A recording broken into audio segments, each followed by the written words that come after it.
Salam, hər vaxtınız xeyir olsun, dəyərli dinləyicilər.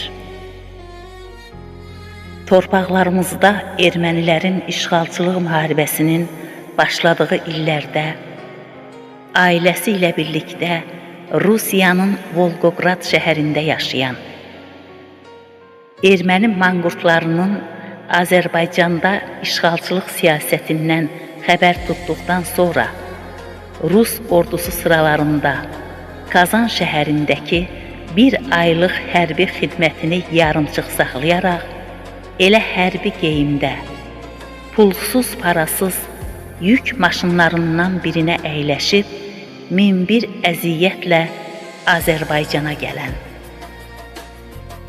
milli ordumuzun sıralarına qoşularaq, döyüşlərdə cəsurluq və igidliklər göstərən, 1995-ci ilin aprel ayında növbəti ağır əməliyyat zamanı mina partlaması nəticəsində şəhid olan qəhrəman vətən övladı Quliyev Bahadur Sehriman oğlunun əziz və unudulmaz xatirəsinə həsr olunmuş şeiri sizlərə təqdim edirəm.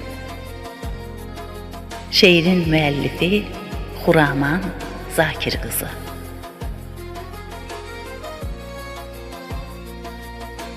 Duyunca düşmənlər girib yurduna,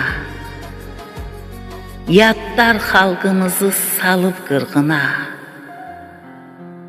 dözmədi ürəyi, vicdanı buna. Yurdumun mərd oğlu, qəhrəman, cəsur, dağıtdı düşmənin səfin bahadur. Söylədi, bu elin övladıyam mən, necə uzaq qalım axı vətəndən, imtina eylədi yada xidmətdən. Yurdumun mərd oğlu, qəhrəman, cəsur, dağıtdı düşmənin səfin bahadur. Nə qədər qeyrət var, hünər var canda, döndü torpağına çətin zamanda. Dedi qoy vətənim olsun